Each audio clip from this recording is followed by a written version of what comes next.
François Durper, vous êtes donc archi favorable pour beaucoup de raisons à l'organisation de ces Jeux en 2024. Dites-nous pourquoi. Vous avez une petite minute 30 Oui, d'abord. en rentrant, j'entends déjà non, on veut pas les Jeux. J'ai vu l'enquête dans l'équipe il y a quelques heures. 51% français 52% des gens sont contre, on est contre. Alors il y a tous les pays qui veulent, ils voudraient avoir les Jeux. Nous, non, nous les Jeux, ça nous intéresse pas.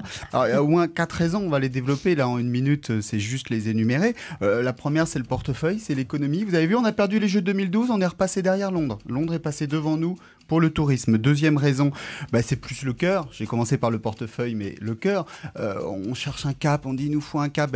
Organiser collectivement quelque chose, se dire voilà, on prépare quelque chose ensemble, ça me paraît positif. Il y a, petit 3, une question de cycle aussi. On organise 2016 l'Euro, 2024 les JO d'été, enfin ça a un sens, ça représente quelque chose. On va parler du Brésil pendant 5 ans, que le début des années 2010 soit les années du Brésil et puis que la fin des années 2010, début des années 2020 soit les années de la France, ça me paraît avoir un sens. Puis il y a aussi, c'est peut-être plus technique, mais des enjeux de développement du territoire entre Seine et Paris, on reviendra peut-être là-dessus. Donc moi je dis, on peut déprimer, se dire non, là c'est la crise, on peut rien organiser, on peut pas. Et on peut aussi se mettre un peu tous ensemble et se dire dans 10 ans, 2014-2024, on accueille le monde à Paris. L'énergie collective, François Durper, merci. Bon, assez brillant pour certains, je pense, qui soutiennent la candidature de la France, mais on va voir que notre débatteur est assez brillant pour soutenir le contraire. Thierry Coste,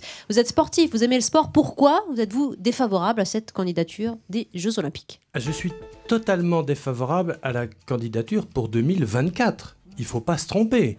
Au contraire, je pense que tous les arguments qui ont été énoncés sont formidables. Sauf qu'on ne vit pas tout à fait dans le monde des bisounours et que la réalité, elle est un peu ailleurs. C'est pas moi qui le dis, mais un certain nombre de sportifs, et en particulier Kili, qui est quand même très impliqué, qui reconnaît lui-même qu'on est dans une situation catastrophique puisqu'on n'a pas tiré un seul enseignement de nos échecs précédents. Alors ça, c'est un peu une maladie française. C'est-à-dire qu'on n'aime pas trop. Alors on va bâtir un grand projet, parce que 2024, c'est tout prêt. Parce que ça veut dire que dans 2 ans, on doit tout avoir bouclé. Ensuite, c'est vrai, pour les constructions, on sera géniaux parce qu'on est les meilleurs au monde. L'inconvénient, c'est qu'on va creuser notre déficit. Et surtout, ce qui me fait sourire, c'est qu'on parle de 2024 pour Paris, alors qu'on a en même temps un grand projet très structurant, mais qui n'a rien à voir avec les JO, c'est celui du Grand Paris. C'est-à-dire qu'on va en même temps ouvrir le chantier du Grand Paris, qui est énorme, avec 200 km de tramway, etc. Et en même temps, on est à côté de la plaque parce qu'il va falloir faire le choix en matière d'argent.